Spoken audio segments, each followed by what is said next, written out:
Today we're exploring the rise and fall of the play pump, an ingenious invention that promised to revolutionize water access in Africa. What went wrong? Let's find out. What if something as joyful as children playing could pump clean water for entire communities? That was the promise of play pumps. In many parts of Africa, accessing clean water is a daily struggle. Traditional hand pumps require significant effort, often falling to women and children to operate. Newspapers and television celebrated play pumps as revolutionary. Celebrities and politicians lined up to endorse them. Millions of dollars poured in from donors eager to be part of this inspiring solution.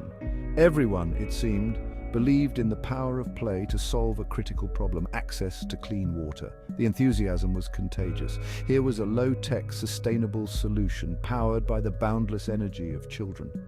Play pumps were more than just water pumps. They were beacons of hope, symbols of a brighter future for Africa. The genius of play pumps lay in their simplicity. Children would spin on a merry-go-round just like on any playground. But their play would set something else in motion. The spinning would drive a pump, drawing water from deep underground and storing it in a large tank. No electricity was needed, no expensive fuel, just the energy of children at play. This made play pumps seem ideal for remote villages far from power grids. The water, pumped from a depth protected from contamination, would be cleaner and safer than water from traditional wells. Play pumps promised a win-win situation. Children would get to enjoy themselves on the playground, and their play would provide a vital resource for their communities. It seemed like a perfect example of using innovation to tackle poverty. The future looked bright, filled with the laughter of children and the flow of clean water. However, over time, cracks began to show. Play pumps required children to play for hours each day to pump sufficient water. The novelty wore off and kids grew tired, the water stopped flowing. Maintenance became a significant issue.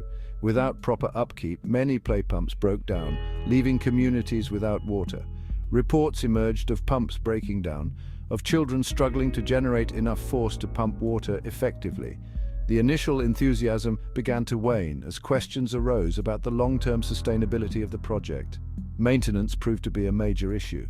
Spare parts were often unavailable in rural areas, and trained technicians were scarce. The pumps, designed for constant use by children, wore down quickly. The cost of installing and maintaining play pumps turned out to be higher than anticipated. This raised concerns about whether the money could have been better spent on other water solutions. The initial promise of a low-cost, sustainable solution was beginning to ring hollow. Perhaps the most crucial voices were those of the people play pumps were meant to help. We spoke with local communities and experts to understand the challenges. It turned out that play pumps were more complex than traditional hand pumps. The feedback from local communities was mixed.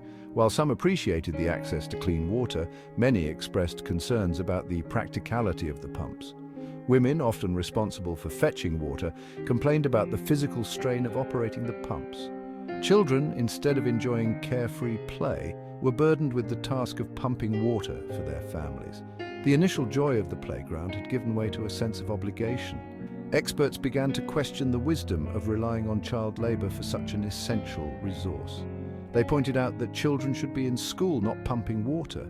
The voices of dissent grew louder, questioning the very foundation on which play pumps had been built. The failure of play pumps had far-reaching implications, extending beyond the immediate impact on communities. It served as a cautionary tale about the dangers of top-down development, where well-intentioned solutions are imposed without fully understanding the local context. Sustainable development requires not just creativity, but also practicality, community engagement, and ongoing support. The project's reliance on external funding and expertise created a dependency that was unsustainable in the long run. It highlighted the importance of community ownership and participation in development projects.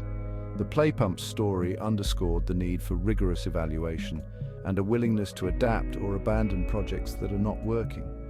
While the failure of play pumps was a setback, it also provided valuable lessons for future development initiatives. It forced a re-evaluation of approaches to solving global challenges and emphasized the need for solutions that are not only innovative, but also sustainable, culturally appropriate, and driven by the needs and voices of the people they are designed to serve. Although play pumps did not live up to their initial promise, They sparked a conversation about the importance of water access in developing countries. This conversation has led to new innovations and a renewed commitment to finding sustainable solutions. Despite the challenges, the PlayPump initiative brought global attention to the issue of water access. Today, organizations are working closely with communities to implement a variety of approaches, from rainwater harvesting to gravity-fed systems, ensuring that solutions are tailored to each community's unique needs and resources. The focus has shifted from quick fixes to long-term sustainability, from top-down approaches to community-driven initiatives. The story of PlayPumps, while ultimately a tale of failure, serves as a reminder that even the most well-intentioned ideas can fall short.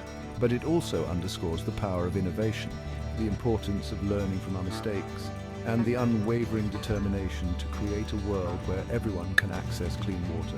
If you like our content, don't forget to like and subscribe to our channel.